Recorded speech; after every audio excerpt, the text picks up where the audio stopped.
and welcome to another episode of the Sloppy Syndicate. Welcome in. We have Philly-based punk band Stud Count in the green room, ready to come on and pleasure your ear holes. So, folks, I've been listening to this band, relatively new band. However, they are making waves in the punk world.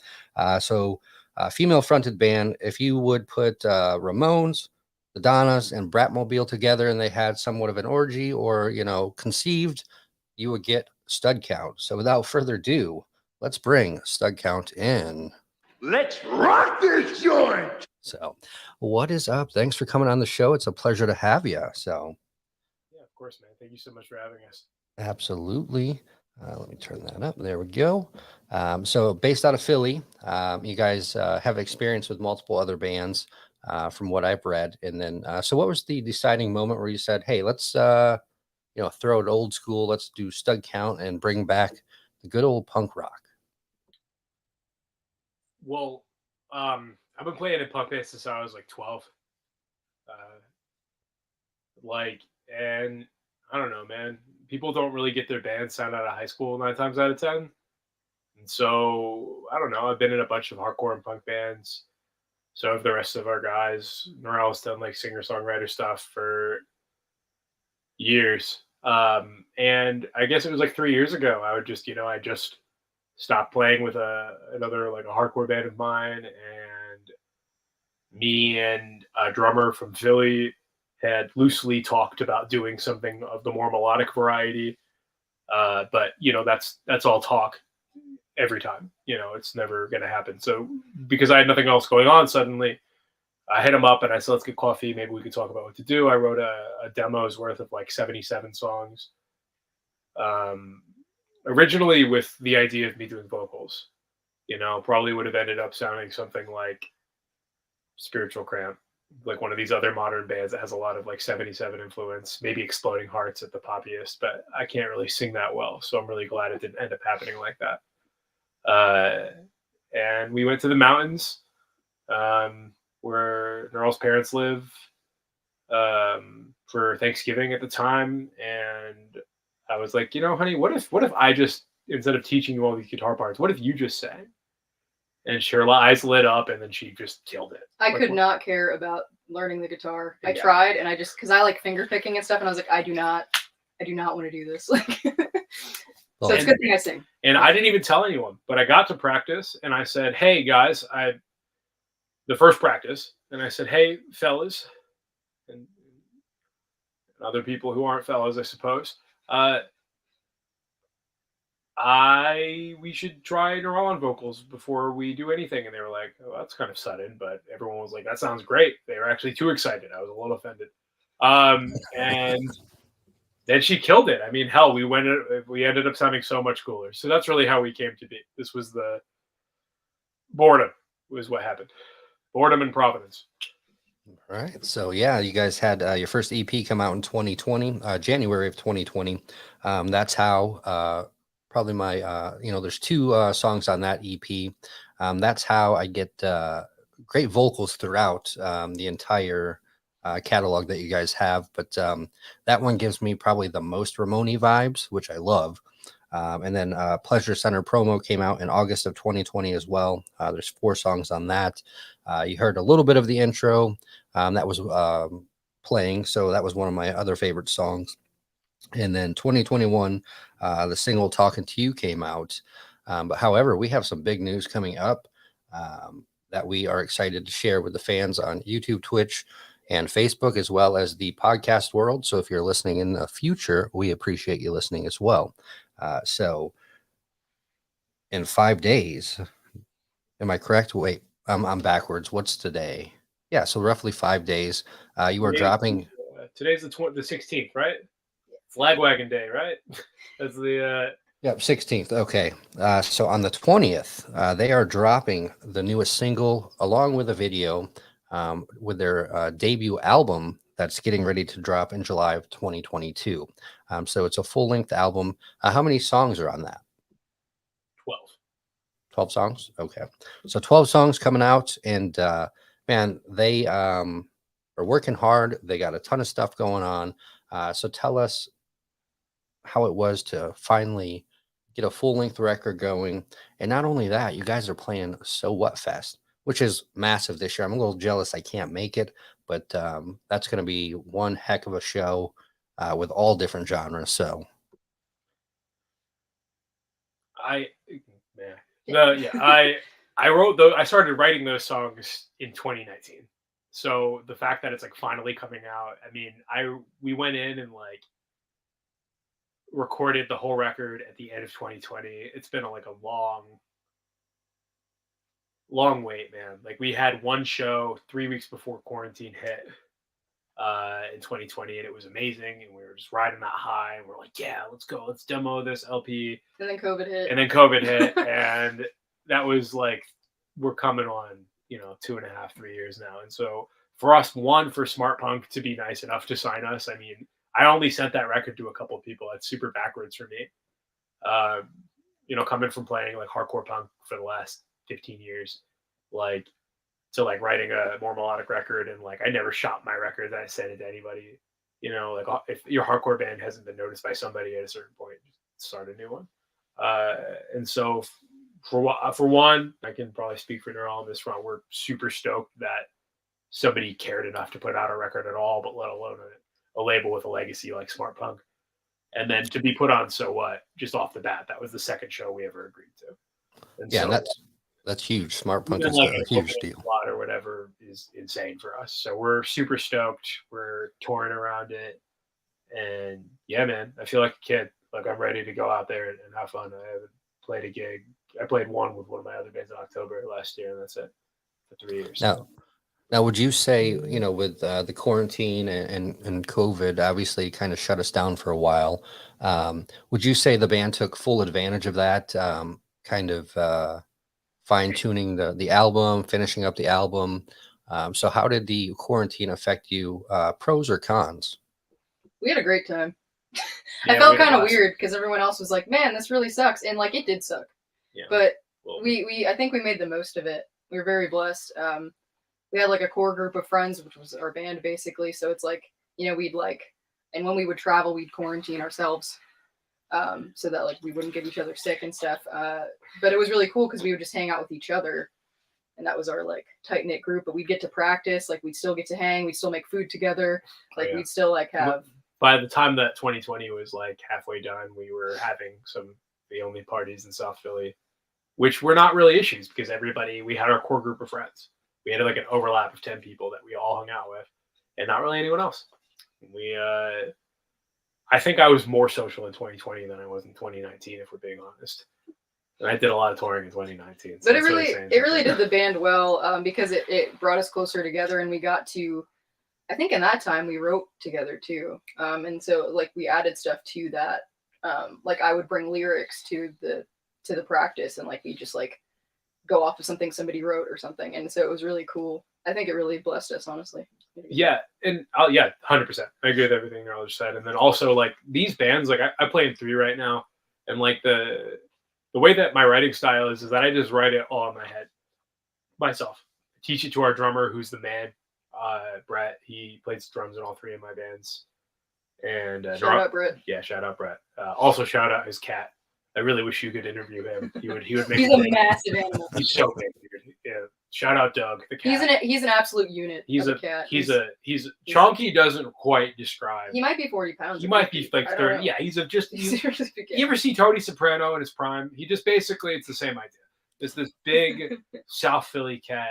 He's seen some stuff. And I think he has a South Jersey accent, which is weird because he's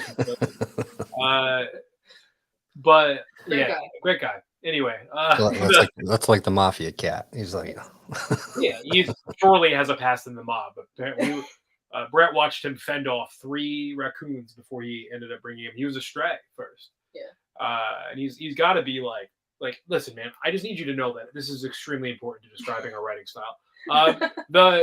He was influential. He's super influential. So like when I say that he's like this big, like he's like, I know it sounds like a big fish situation, but I'm telling you, he's like gotta be like a foot longer than your average cat. He's not a Maine Coon though. He's just big dude, right? I don't know what happened. And then he's just like he's pretty fat too though. Like, so it's not like he's like only his girth is coming from being fat. It's also coming from him being huge, just a unit of a guy. So I'd say he was influential. I think he was super influential. It's hard not to be. He brought us joy in the hard times of COVID. Yeah, I mean, he was responsible for a portion of serotonin for me in particular at that time, at least. And I mean, killer cat. You know, instead of killer dog, you got your killer attack cat. So yeah, he's not going to attack anyone, not directly. He's too chunky. It's not his job. He doesn't have to. He's the boss. Yeah, anyway, true. But if you can fend off 3 raccoons, you're doing well. So yeah, I can't. Don't mess with him though. I can't. Maybe one at best. So my writing style, and Earl can attest to this, is that I've heard the whole record in my head already before it makes it to a practice. And with Stud Count, the cool part is that I write like 85% of it, and then I teach it to Brett, who will do a little thing or two to make it cooler, and then Narelle will write these like super sick melody lines over it. Like these songs would all be Ramones songs if I was in charge. Every shirt that we make would be a black and white high contrast, and it would be pretty cool. It would be a solid 7 of 10 effort. But because of like Narelle's input and her like vocal style, and then Max, our guitar player from California, doing the leads and what have you, the hero, like I give him an idea of what I'm looking for, and he'll do it way better than I could. In my opinion, it's a good 10 of 10 situation.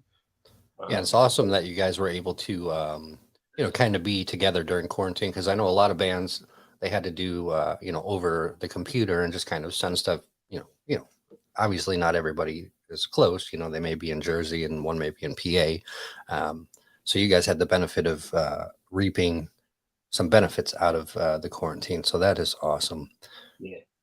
And Doug too. And him. Yeah. So, what are your plans for Stud Count? I know, obviously, you said, you're in 3 bands. You got signed by Smart Punk, which is huge. Playing So What Festival, which is huge as well. So within the new record coming out, what I see going for the new norm is you kind of drop 1, 2, or 3 singles, then you drop the album. Is that how you guys are going to kind of do this as well for the album coming up? Just like I just had gotten done saying that if I did things, they'd be pretty punk and cool and all that good stuff. But I've really tried to let Smart Punk take as much of the reins as they could for this. Because they know what they're doing. They know what they're doing, like 100% for sure. And like that's typical album rollout though, man. Like that's what I'm excited about. So what we're doing is really what they're doing with us is we're doing this single. They announced that we signed with them for that single Talking to You. They did like a little flexi and shirt. People bought it. Super cool to see. We did 2 videos in Nashville a couple months ago, which was so cool. So cool. It was honestly one of the coolest experiences of my life. Yeah. And I've been playing music for a long time, but here's the thing: I've been playing punk and hardcore, so nobody cares, right? Like, I mean, punk and hardcore kids kind of care, and that's cool. That was cool to see. But like, Nashville was like crazy. Like we were hanging out with like one of the girls from like American Idol by accident. Like we were like, she came up to us. She was like, "Oh, you look like rockers. Let's hang out." And I was like, yes, ma'am. Let's do that. That sounds great. It was weird. And then we'd have like Apple Music people like coming up to our tables. We accidentally ended up at the Industry Bar every night next to our Airbnb, and that was I mean that genuinely. Like it was weird. I'm not trying to sell out. All right, like I was minding my damn business, having a Diet Coke, and and then these people were like kept eyeing us for 2 nights in a row, and then suddenly these people started hanging out with us, and they were just like, "Oh yeah, I work for Apple Music," and like they literally like on a high level, and I was like, "Why are you hanging out with us? We're playing punk rock. Are you sure? Like why are you sniffing like this?" But anyway, it was super cool. And not to say anything wrong about that, I would love it. Hey, it would be very dumb if we got offered some kind of Sony or another, like we didn't take it. If we didn't take that'd be very stupid if we were to say no to something. Yeah, Nashville is a world of its own, but like you said, it's very very diverse, very dynamic, and I mean, I love Nashville. So me too. Where are you from, man? So I'm in Orlando now, originally from a small farm town up in Michigan. So I am right in the heart of Disney World, essentially. So where in Michigan are you from? You could be specific with me. Oh, I'm from a little small town called Otsego. It's about 30 minutes north of Kalamazoo. Oh, Kalamazoo. We have friends up. We have some close friends up in Kalamazoo. Okay. back when I was a little bit younger than this, and even less people cared about my bands, I used to do what's called touring in B and C markets, and we would do a lot of Grand Rapids and Kalamazoo. Okay, yeah. And we had a blast. Those kids are dedicated, man. Yeah, it's nice to see now that I mean, there was music when I was growing up, but it's not. It wasn't as. I mean, a small farm town. Maybe I was just sheltered. I don't know, but they have the Upheaval Festival in Grand Rapids now, so they're starting to bring some bigger festivals that way. You got Louder Horses or Faster Horses Festival. I think they're still doing that at the Michigan Speedway, which is like a 3-day country fest. So it's just nice to see some stuff coming back to Michigan or things that haven't been to Michigan.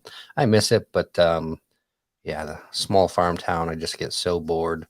And I was the oddball in school because small farm town, I would wear my Jinkos. I had my ears gauged, a mohawk, or and I'd have these like flame shoes, these crazy. I'd wear the craziest stuff, and so I didn't really fit in much up there. But when I moved to Florida, I moved here when I was 16, and it was like a totally different world had opened up because it's kind of crazy how like you have your groups, and I hate to explain it this way, but you had like the jocks, you had the preps, you had the punks, you had the rockers, and everyone just kind of stuck together. So yeah. Why do you need to explain it like that? It's true. People are pretty classifiable, man. That's right, but I hate classifying things. I guess I don't know. I just don't like to put somebody in a category, probably because it's not PC anymore. But yeah, I mean, back then you're like, oh yeah, I'm part of the punk group, so we'd have our mohawks and all that cool stuff, walking around with our plaid cutoff shorts. Yes. Oh, I remember. Yes. No, I also grew up in a small town in rural mountain Pennsylvania. After growing up in Allentown, like up until 10. And so then, my formative years, I spent in high school being one of the only like 3 punks in our school. People would be like, why does she shave half of her head? What's up with her? What's her problem? So I understand that. Yeah, it's crazy how it was back then, but now things are so much more accepted now. It's kind of cool to see that it's kind of doing a 180. So punk's coming back, emo's coming back, all the stuff that was cool when we were younger in high school is kind of coming back. Even the Jinkos are coming back, but I'm sorry, I'm not paying $300 for a pair of Jinkos. So can I ask you a question, man? It's okay if this is too personal. I know this is a deep one for you. How old are you, man? I'm 35. No, I just turned 36. 36. Happy birthday to you. So yeah, you're in our rough age group. Nero's 27. I'm gonna be 28 on Friday. Woo! Yeah, I'm 31, so we're in the same age group for sure. That's I was a little younger though, so I like me getting into punk was like, it was at the street punk time when it was like I grew up in about an hour, maybe a little less from Manhattan, and so like I was near enough to New York that I went to a few of the last CBGB shows. Like as a teenager. That's awesome. It was very cool. I got denied from one of them because they were really trying to save the venue and they weren't letting kids in, which is so dumb. But I got to see counterintuitive. It was so counterintuitive. But Hilly was still trying to do really trying to save the venue. They were doing they were doing these crazy reunions. Like I got to see the Dead Boys play there at one of these. Like obviously Steve Vader's been dead for a long time, but like it was like Cheetah Chrome was singing. Flipper played that show. It was one of the craziest lineups I've ever seen in my life. But I was 14, so I definitely appreciated it, but probably not to the amount that I would now. Right.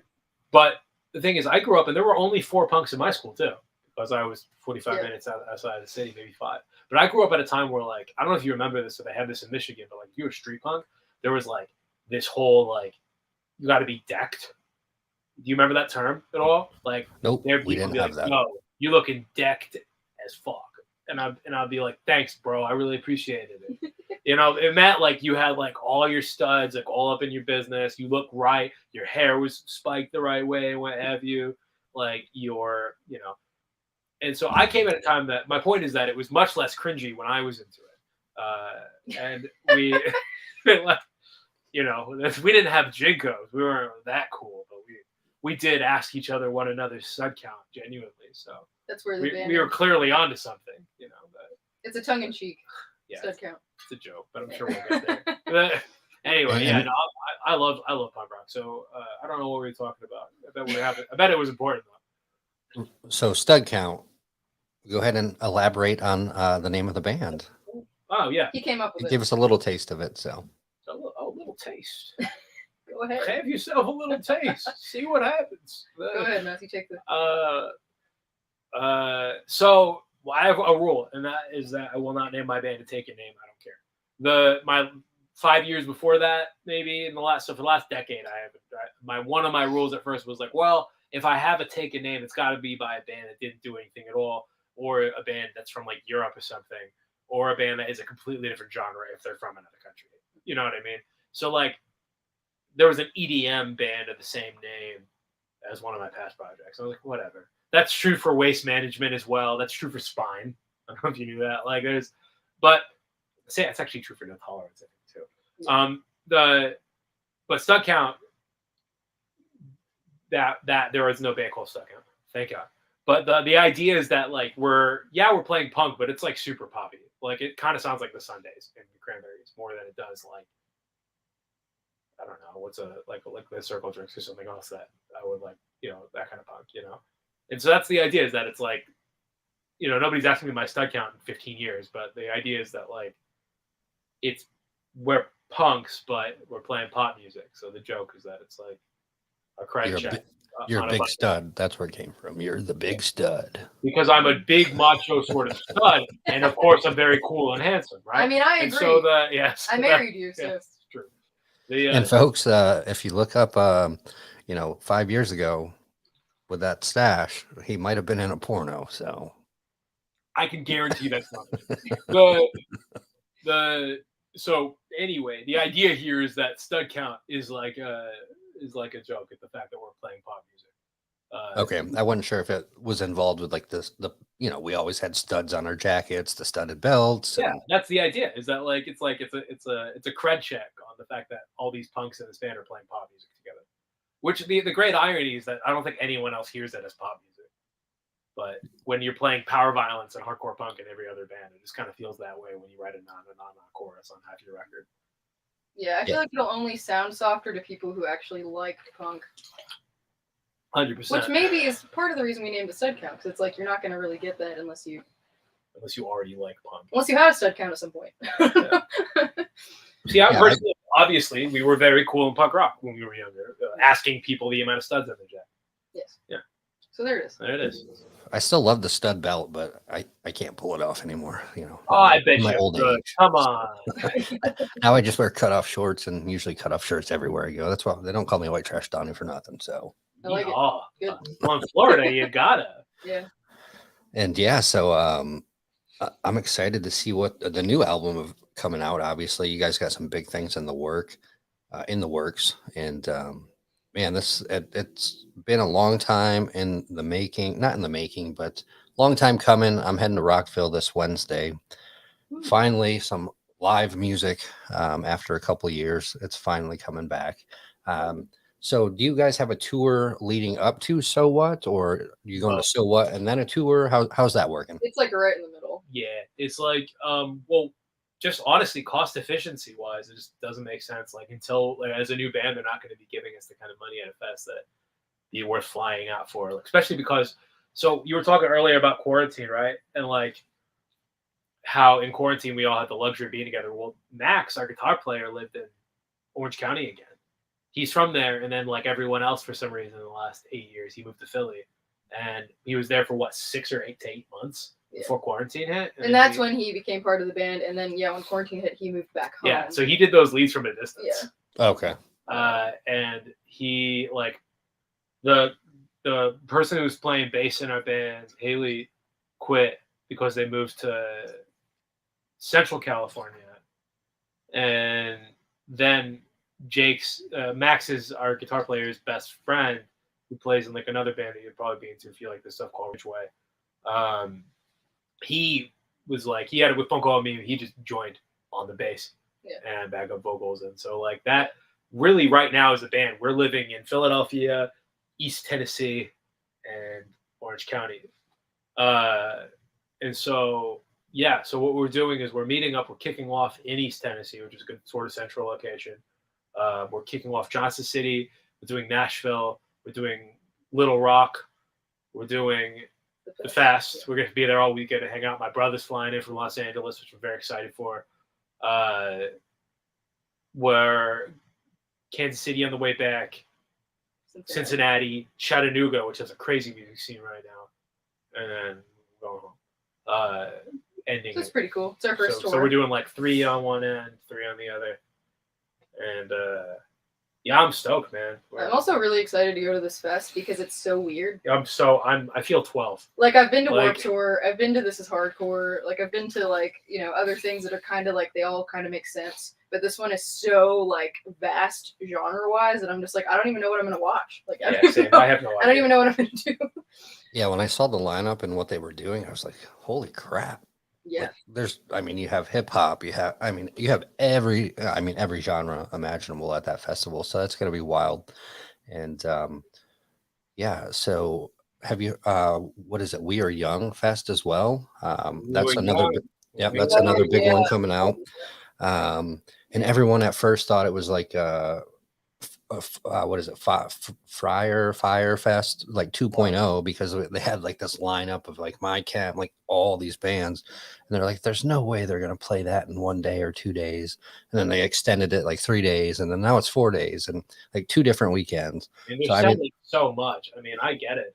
My Chemical Romance fans are a real breed, man. Like their fandom is crazy. It's like completely transgenre. Like they're like. And I get it. My Chemical Romance is a cool band. It was not really my thing. I mean, when I was in middle school, it's hard to avoid it. Like, I was like too punk for school when 3 Cheers for Sweet Revenge came out. But then I was like a few years later, after I stopped caring so much. I was like, man, this is like a baller record. But they're like fans. I mean, there are people whose entire lives changed because they heard I'm Not Okay. You know what I mean? So yeah, I get it. When they reunite, man, they do like $300 tickets at every single venue, and they sell it out. That's money. That's money, man, and it's also just crazy. They're that sort of wondering why that hasn't happened for AFI at any point. You know? Yeah, and I think My Cam just dropped a new single the other day. First time in 8 or 9 years, I think they said. So definitely gonna check that one out. And yeah, just I love how the not older bands, but you know, our age or our era bands are kind of coming back, and they're, you know, I wish they'd just bring Warped Tour back and do like every 5 year, like do like 5-year reunions. Like, okay, you know, this year the 25th, the 35th, the 35th, you know, every 5 years just have a you know, one circuit, you know, give us what we want, bring it back, come on. Yeah, I never went to Warped Tour, man. I gotta tell you, being really punk is such a burden. Like I had a good time. I know you did. I nearly got heat stroke, but I had a good time. Let me tell you, like the great irony is the bands that got me into punk were on Warped Tour. That when they I feel like if you would have gone earlier on in their by the time 2003 rolled around, it just wasn't cool to like Warped Tour for like punks. What was cool was spending hours on your hair, like an absurd amount of money and time on your appearance, and talk about anarchy while living at your mom's house. That was really cool. Yeah. That is cool. Unlike making money playing punk or something. Right. But honestly, it's not selling out, it's buying in. I know. Honestly, I love that idea. Honestly, like SLC Punk is a very weird, warped representation of what punk is, for sure. Great movie. But that line is it's based in epic and also sick. It's not selling out, son. It's buying in. Like, I agree. Honestly, there's nothing unpunk about Green Day being able to live off of their music for the last 30-something years, you know? Yeah, and they were growing up, they were on my all-time favorite. I'd always jam out to them. Man. You're an idiot if you don't think that like Dookie, American Idiot, like those are baller records. Yeah. Straight up. Some of the first like power chords I learned were for like Brain Stew. Oh yeah. It's Smoke on the Water for punks. Yes, well that too. And Blackbird. That's where I learned to fingerpick. I'm just saying. Yeah, it was nice because I was, you know, I grew up and I was so diverse. Like I listened to the punk, the emo, rock, metal, everything. So I'm glad I, you know, didn't fall into one category. Like, oh, I hate, you know, obviously we all know somebody that hates country or hates, you know, different genres, but I love it all. The only thing I can't get down with is classical. That puts me to sleep. So, well, that's its purpose. Right. I heartily disagree. I'm teasing. I went to school for music, so I grew a love for classical. Don't mind her. She's an actual musician. I had to sing. My major was singing, so it's like I was classically trained. So I learned. Okay, so it makes sense. Yeah. Dude, she's like literally one of the most talented vocalists I've ever heard. I appreciate that. Well, I take the classical back. I apologize. No, you don't have to. Yo, your opinion was already stated. Don't be soft. No. Right. Your guns. Stick to your guns, kid. Not the band though. Emotional damage. Listen, man. But listen, that I will say this about in Warped Tour's defense. All right, if I had been like 5 years older than I am, I would have loved to go see like Bouncing Souls and like Lagwagon and like Guttermouth and like that era of Warped Tour.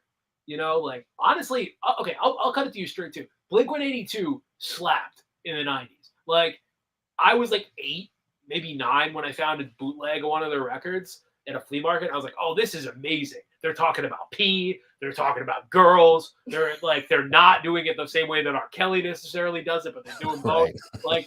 Right. And I was like, yo, this jives exactly with my sense of humor and desire of what I want to hear. But it was still the punkest thing I'd ever heard because I was 8 and 9 years old. And you gotta like those melody lines. Plus, they're perfect, man. Like honestly, like I haven't kept up since 2003. I mean, I know that this will be a hard disagree between us. We don't disagree on much, but I don't care for Neighborhoods or for dogs eating dogs. I liked Dogs Eating Dogs. I gave it a shot, but I liked it. They're a good band, and honestly, I mean, musically speaking, Jude Ranch is so close to like if you like Reach the Sky and other melodic bands like that from the 90s, like Lifetime and like that stuff. Blink-182 would be an easy thing to throw into that rotation. I'm not calling them a hardcore band, but what I am saying is you're an absolute poser if you don't hear the legitimacy on the record Jude Ranch.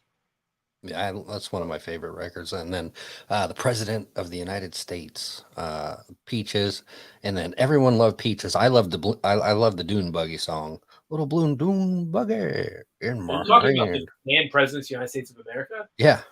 Oh, I had that record too. I bought that when I was 7 at a yard sale. My mom liked yard sales. I don't know what's wrong with her. Hey, I still yard sale. I thrift. I do all that stuff. Oh, it's yeah. fun, Well, so my parents are also Jewish, which explains a lot of that. But yeah, man, I'm like, in the defense of Warped Tour, I wasn't into it because I was too cool for school. But like honestly, I kind of wish I was less cool.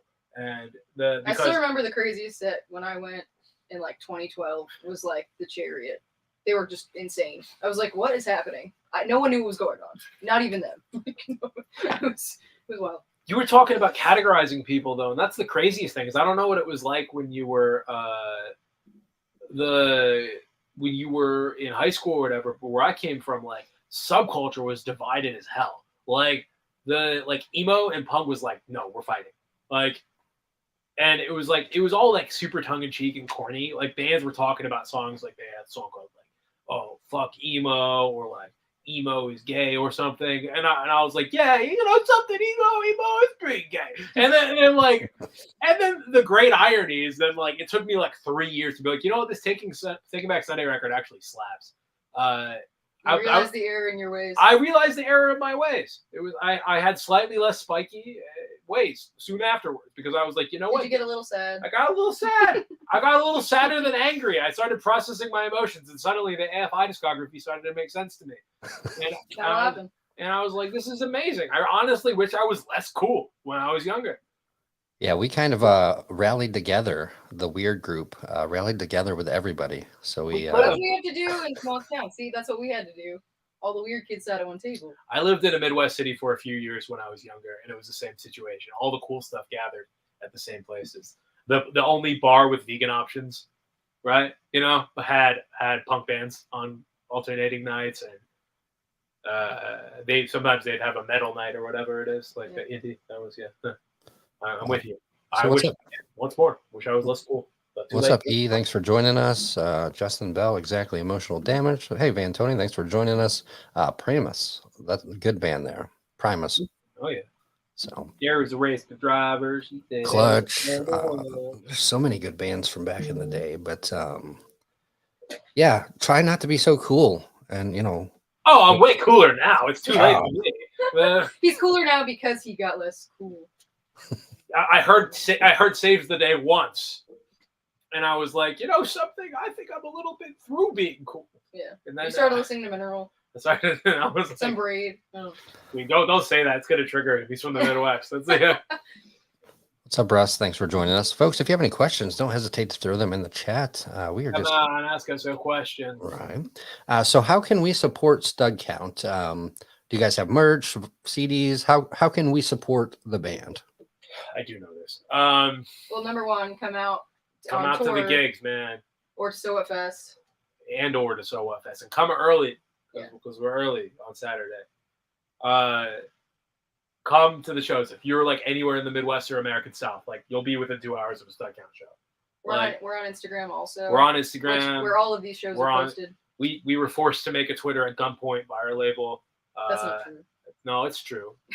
Who knows if there were bullets in the gun? I heard it was a roulette. I know we're not supposed to say the R word anymore, but it was a Russian roulette of some sort. You can I think that to be frank with you, the merch won't be back up on the websites until we're done touring. We got 3 new cuts of merch for this stuff. I guess when the singles drop, one on Friday, one on the 17th of June, one on somewhere in July, mid-July, and then boom, July 21st, 22nd, whole record's out. So spin that stuff, listen to it, get Spotify like a grown-up, and stream it there because those things really matter. I mean that. I know. I mean, I'm not part of a grown-up. You can do whatever you want. I'm not your dad, but I do mean that. Spotify really helps.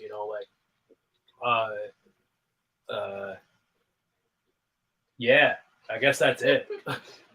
I don't know, Justin. Those might be fighting words. He had a punk band in high school, and we had a song called "Fuck Emo." So, small world. Yo, Justin, were you in The Virus? Is that why? Were you in specifically the band? Oh no, it wasn't The Virus. That's did you ever listen to The Virus, man? I didn't know. They were a fun street punk band from Philly, but half their dudes moved to LA and started a band called Cheap Sex in 2004, and they had a song called "Fuck Emo," and it had little sound clips of a guy pretending to be emo, and it started with a sound clip of this guy who was talking about Dashboard Confessional or something. I like that. I love Dashboard Confessional now because I'm an adult, right? It didn't take very long. Driving. Good record. Honestly, you know what else is good? I mean, you live in Florida. Did you ever listen to the band beforehand? Snowbirds and Townies. What's the name of the band? Further Seems Forever? Nope. Sick. Much more akin to say a Mineral or a Braid. I'm writing these down so I can check them out. So please, man, if you just want to get sort of sad in a Floridian way, you can do it. Man. I'm pretty sure one of the guys in Further Seems Forever was in Strong Arm too. So the hardcore band. Yeah, you could support us that way. Be praying for us. That's a good thing too. Pray for me and Matthew. So Justin, he played with the Virus though. Me and also myself and also my wife. All 2 of you. There's only one. Oh, both of us. What's up, accountant? Thanks for coming in. I hope you dig the stuff. I mean, I'll say this: if you're a punk guy who will not listen to stuff with choruses that are catchy, just listen to Wait. Is the third one of the half the record is harder songs. Yeah.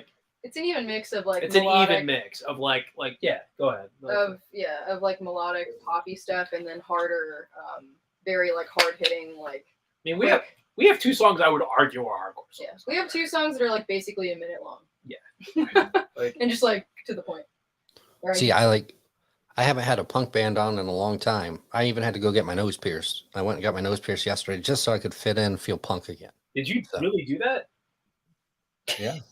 Well, not for the show. I'm just messing around. But yeah, I went and got my nose pierced yesterday. That's awesome. That's awesome. I was spur of the moment. I'm I'm going to go. There was this weird time when everybody, my circle, are you ready to hear how absolutely whack I was as a teenager? I got so bullied into getting punker and punker by the time I was 16 that I was if it's not from Finland, I'm not listening. And I got a little septum piercing and half my head dyed different colors. And I was we were all very spiky, but I was unless it's like obscure lo-fi D beat from Europe, I'm not listening. And there was this era where people were getting so punk that like they were so punk that they were like, you know what? You know what's even more punk than that? Folk punk. And then I like folk punk. I'm not afraid. Here's the thing: it didn't age well. Maybe not, but at the time it was sick. It was sick for like a couple of bands. Not the Bunny Can Write Some Songs, but they were starting to get like Barefoot, and they basically gave birth to like Tumblrite hipsterism, which is true. Which is really whack comparatively to Shouting Anarchy from Your Mother's House, right? Yeah, what was cool was the snake bites. That was what that was cool in high school. Snake bites, and then just whatever piercing right here between your nose up by your eyebrows started getting cool. I'm like, yeah, I'm not. I just did the snake bites because I thought that was cool and stretched my ears. That's as far as I went. So you know what is actually also very cool or isn't cool anymore that was really cool that we've gotten to watch come and go, the dangly thing. A dangly at one point in time, things were getting like, and this might sound made up. I don't know what was going on in Florida during this time, but at least where I was living in Indy and then also in Philadelphia, there was this time period where like my brand of hardcore and punk guy was getting like so annoyed by people getting into hardcore. Sounds counterintuitive, but it is what it is. That like because like bands like Backtrack and Trapped Under Ice were blowing up, and they were like. That these like metalcore converts would come in, and we were just like, well, you're a poser. Why are you at the show? I don't want to get you into cool things. I want you to leave.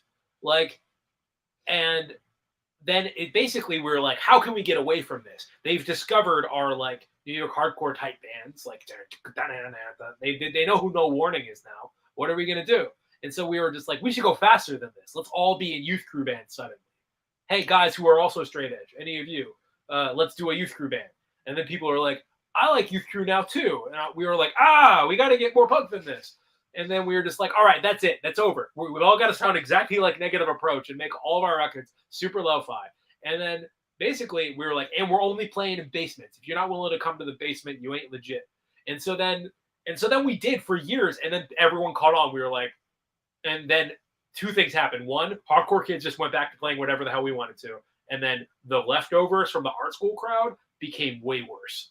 And they were just like art school-ism became a thing. They were like, oh, you sneezed wrong in West Philly? Canceled. And so then it basically became impossible to detect who was actually legit or not. So it turns out we're all just sort of posers. But anyway, the one thing that became very frustrating is if you saw somebody with like leather gloves and like a dangly and like a leather, right? We were like, oh, cool, a real person. We could talk. And then suddenly about 5 to 7 years ago, that stopped being true. So yeah, it was so. I mean, the world is judgmental now, but I think it was a little more judgmental for our scene when we were younger.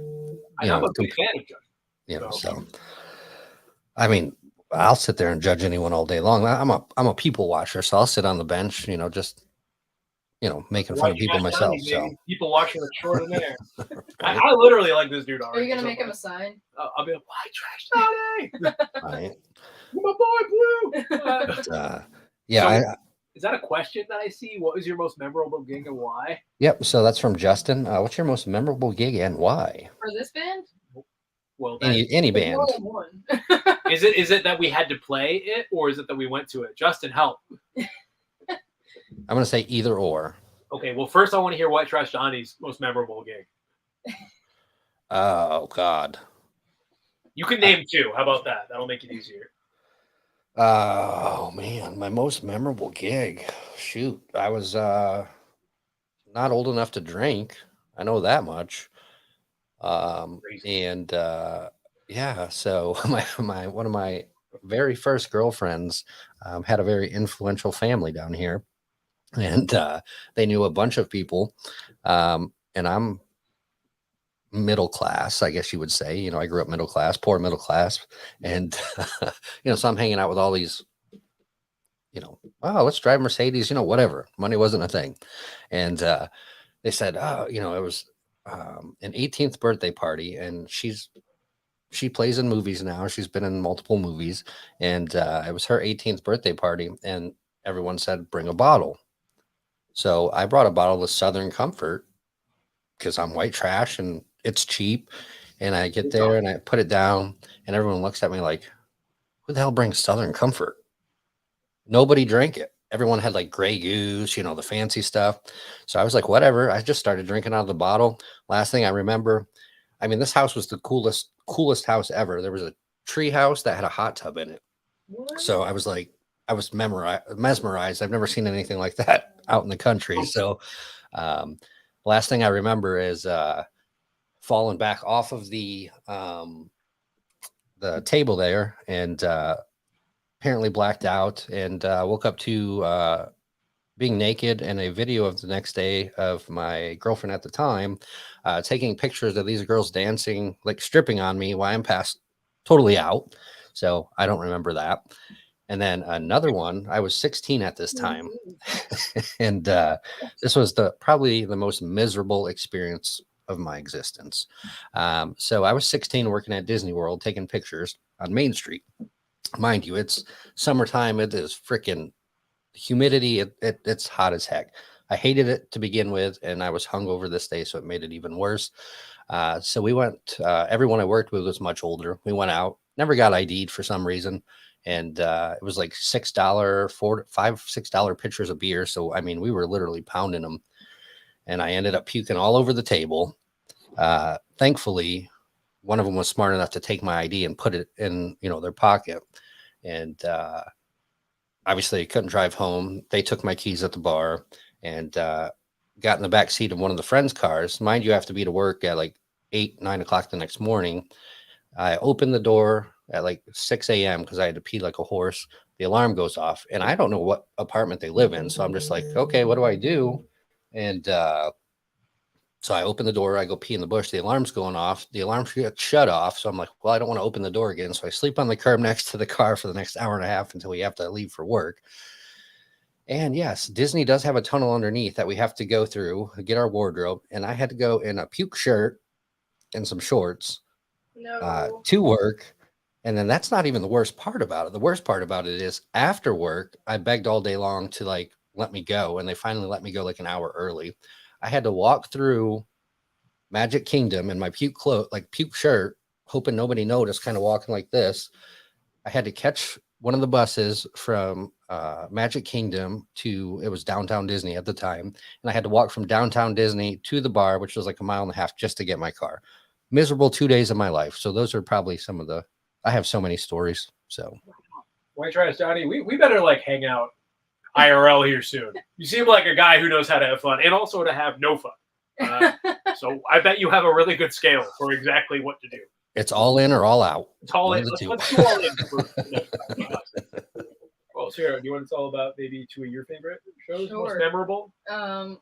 Well, most memorable that I've played, because I've done singer-songwriter stuff.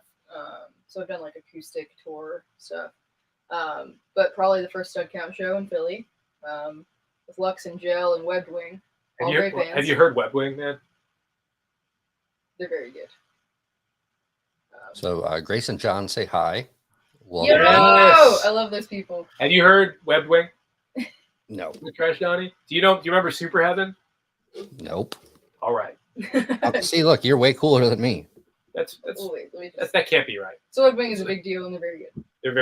They're very sick, and I would recommend them. Yeah. But our first show was really good, like so good. Like it was epically blessed. It was wonderful, and God is good. And so that was great. And even my parents and my little sister came, and I got to like have a beer at the bar with my dad after we played, and everyone was like, "Good set," and I was just like riding the high of like playing an awesome set with people that I love. And having like my family there was really cool, and it was pretty bad. It was just great. Yeah, it was so cool. We broke every rule to make that show happen. And we even sold our only merch, which was like download cards and 2-inch pins. And 2-inch pins. And that was cool. But my favorite that I've seen is my favorite band from Sweden. They're called Blindside. I saw them in New York after they had stopped touring. But actually this year they're playing Furnace Fest, and I so wish that I could go. Because I love them so much. We're fingers crossed, prayers in the air for a band to drop or two, because we're in the running to get on it if possible. Yeah, which would be sick. But yeah, seeing them and like, because I grew up listening, like when I was 10 years old, I put their CD About a Burning Fire in my little Angel Angel Girl like CD player. It was like baby blue, and I'd sit in the back of like my parents' like minivan, and I'd just like jam out to the same 10 songs, like just again and again and again. Oh, I had records like and that so when I got to see them like as a 21-year-old in New York City, I was just like out of my mind. Like I don't usually fangirl when I meet people, but I saw Christian Lindskog and I was like, I can't talk to him. He's way too cool. It turns out he was not too cool. What about you? What are your favorite shows? You probably have a lot. I don't know. Okay, I will say this. I would put that Stud Count show in my top 10 shows I've ever played. That being our first show and it being like we broke every rule. Like the Haley was playing bass in a band at the time, booked it in South Philly. We all came up with like a lineup. We were headlining over 2 bands that had already been around. Yeah. And we were opening for a band that I like would want. It was very sick. I'm not gonna use that for my 2 though. One I will say is that it was that Dead Boys with Cheetah Chrome show at 14 going into the city. I was up like 3:30 a.m. to watch these bands. The lineup was Furious George, which is like an old punk band from New York, Adrenaline OD, which is like a legendary New Jersey hardcore band, Flipper. It's Flipper, man. They haven't been playing like 30 years at this point, or 20. You know, that was 20 years ago. Good lord. Peter the Test Tube Babies, which is crazy for me, from the UK, and that was just amazing for me. I mean, that will go on my punk resume for the rest of my life. Really hope it gets me high in some place. The other, I've seen some crazy stuff. Yeah, mine weren't really like, obviously I'm not, in a band, so I'm not really band based, but we did have a big group meetup for one of the country concerts. Who was it for? Oh, Chris Stapleton. And, a bunch of some of our beard friends, that own some beer companies, put up a tent and, I had my cutoffs on. I'm running around barefoot, handing out like beers and shots to whoever's coming by. And so I start like underhanding beers to people. Like I literally brought this big cooler full of like natties just to throw out. And they'll never let this down. I underhanded a beer to a girl and she didn't catch it and it smacked her right in the eye. Oh no. So yes. Yeah. What did she do? What happened next? This is peak knowing exactly how to and how not to have fun. Right. So yeah, I was kind of banned from throwing any more beers after that. So but hey, okay? Did she yell at you? No, she was like, I mean, it hit her in the face. She didn't get, I mean, it wasn't hard. I literally underhanded, but it still popped her in the eye. And I was like, wound up like Brooklyn Dodgers style. Right. Smack. Yeah. And then, so I walked over and I handed her one, so I didn't hit her in the eye again. But yeah, so I have so many crazy stories that we'd be here for 6 weeks. But listen, White Trash Dottie, you and I need to actually hang out here soon. That's what needs to happen. Like, are you cool with that? Can we do that? I'm cool with it. Let me know when you're close to Florida. I'll come hang out with you. Too enthusiastic, yeah, like. Yeah, I guess I will. God. You're like, oh, yeah. Okay. Well, there have been a lot of like bucket list things that have happened for me in my life. Like I got to play this hardcore a few years ago. That was really cool for me. But as far as like seeing things, I think I was 14 and I went to see Rancid in New York City. And the thing about it that made it so cool is I didn't give one flying heck about any of the bands they were playing with, and I still don't. It's not that I didn't know what I was seeing. It's that they were on this weird tip where they were playing with like New York hardcore alumni a lot. But in the early 2000s, New York hardcore alumni was doing hip hop, and it was That's true. not really for me. It was not my scene. So I had to sit through Slumlords with a Z before I got to see Rancid. I know what it is. Seeing the Addicts in Manhattan in 2005. Oh, that's cool. I saw the Addicts in Manhattan in 2005. Love the And they were opening, the bands that were opening was this band from Philadelphia called the Ghouls. And the Ghouls were like this horror-influenced street punk band, which you can't really do, right? That would never happen now, but it really happened in the early 2000s. And they were on like SOS. They were like touring with like these different things. They were opening up this gig. And because we were homies with them, they were like in their 20s, and my friends and I, we were in our teens years, and we went up there, and I got to do like Bonzo Goes to Bitburg with the Ghouls by the Ramones. So that was like one of the coolest things I've ever seen. Only thing cooler than that was the Addicts live show when they were in their damn 60s. and they performed better than I will likely ever perform in my life. Like one band I wish I could have seen. Obviously, they weren't. I mean, they were long before me. The Buzzcocks. So. They're one of my favorite bands, man. Like the Buzzcocks is straight up one of my favorite bands. That's what I was going for when I wrote the Stuck Out. So thank God I didn't get my way. I mean, hey, I still get I dig it. I got the vinyls, so I still play them. Have you listened to the Exploding Hearts? Nope. What? See, I'm not as cool as you. Like I'm not your dad or anything, but I mean, okay, I'll tell the story real quick. All right, saw TSOL in New York City in the Attics and TSOL is up there on my favorite bands. Yes. Justin, because you're listening, I need you to know that Norella and I play in another band called Academy Order. It's a lot like TSOL. Listen, write that down, Justin. You will like it if you like TSOL. The Exploding Hearts was like a 77 revival band in the early 2000s that if they were from Portland. They played like a good handful of shows in the early 2000s. They had one LP called Guitar Romantic, I want to say. Very good. They're a perfect band. They're like even like Replacements, like Can't Hardly Wait era, like and like 77 Buzzcocks and what have you. And they were like, honestly, like I think if this hadn't happened, they would be a household name like the Hives within a couple of years of that. But they were driving back from San Francisco to Portland one day, which is a hell of a drive, which like it shouldn't be. The whole West Coast is just too big, man. Like the singer fell asleep at the wheel, or one of their guys, and two of them were thrown out of the car and died. And so the band just broke up. But what's left is the legacy of their flawless LP, Guitar Romantic. So if you like Buzzcocks and stuff like that, man, two bands I'm going to recommend that are like of the last 20 years, one of which you're going to be able to see probably whenever. They're always touring now. Spiritual Cramp, and go listen. That's the one that's current in the Exploding Hearts. Both very good. Both very good. There's a whole slew of bands. If you like that stuff and you don't have your finger to the pulse, hardcore kids grow the hell up, and they decide that they want to play punk typically. So there's a whole slew where that came from. All right. Well, I have like 7 bands now to check out. Thank you for that. He's really good at that. He has like an entire. There's a Rolodex in my head. Monkey puts on a hell of a show, as Justin says. So. What? Monkey puts on a hell of a show. Oh yeah, he does, man. That man is like 8,000 years old, but he's like he literally full makeup, just like crazy energy, man. It's vaudeville, man. It's crazy. So Justin is from the scene. Clearly, Justin knows quite a bit about it. So that's awesome, Justin. Glad you were able to join us today, and we're getting ready to wrap up. We are at the hour mark, so. Yes, this has been a great time. It's a pleasure having you guys on the show. We are definitely hanging out for sure. I'm a little like, is that better? Is that a little more hype for you? Yeah, we're gonna hang out there, brother. You had a real gun, that'd be great. Right? Please, like trash Donnie, shoot a gun right? Up in the air. And then drink some Southern Comfort. Right.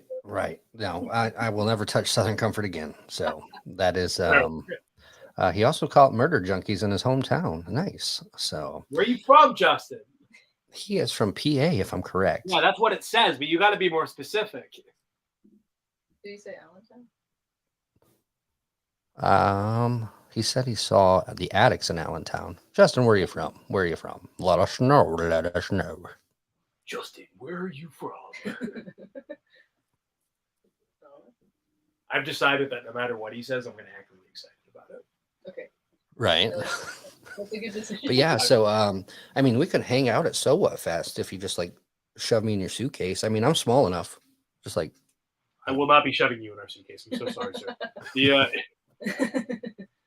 Okay. Wilkes-Barre. I'll tell you one more story and then I'll let you go. Yeah, he's from Wilkes-Barre. I'm here. Hey, I'm all yours. Let's hear the story. I'll tell you one more story and then you can let us go. When I was working at a restaurant in Indianapolis in like the wealthy neighborhood. And this guy came to the counter wearing a Chromax hoodie, and because the city had like 25 hardcore kids in it, I was like, "Who the hell is this guy?" And he was like older than me, and then he came and got some food, and I was like, "Yo,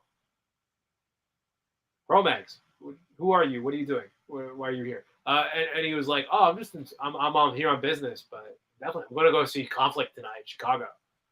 And I was like, "That's not that close," but I was like, "Yo, can I just like hop in your trunk?" And he was like, "You could just hop in the front seat, man. Let's go." So I got off work and we went to see Conflict that day. That's so sick. So anyway, always follow your dreams is the idea. You know, never settle for the trunk of the suitcase. You could probably just come along if we had a bigger van. Sure. I mean, I could be the driver, whatever you need, or the dummy that just runs around and does dumb stuff and hypes you up. I don't know, whatever. I don't think you need my involvement to do that, is what it sounds like. But so who else? We just Bearded Metal Chef. Thanks for popping in. It's a pleasure to have you. And I love Bearded Metal Chef. Good looks. So he's got a glorious beard as well by his name. And yeah, so folks, this is Stud Count Out. Check them out at Stud Count USA, IG, Spotify, Apple Music, all the major platforms. Support them. And I'm actually going to give you guys some, we'll talk behind stage, some information that may help and get you a little more out there, a little more, some of the songs. Yes, so that's going to wrap this episode up of the Sloppy Syndicate. And any final departing words from the Stud Count? Thanks for having us. Yeah, thank you so much for having us, man. This has been a blast. You and I, we have so little in common, but so much all at once. And I really appreciate that about us. We're going to hang out for sure. Right? I'll bring the blanks, that way we can shoot them and just not, it's listen, brother, why make it blanks? Anyway. But folks, I hope we pleasured your ear holes just a little bit on this episode. Until the next episode, keep it sloppy, and we'll see you next time.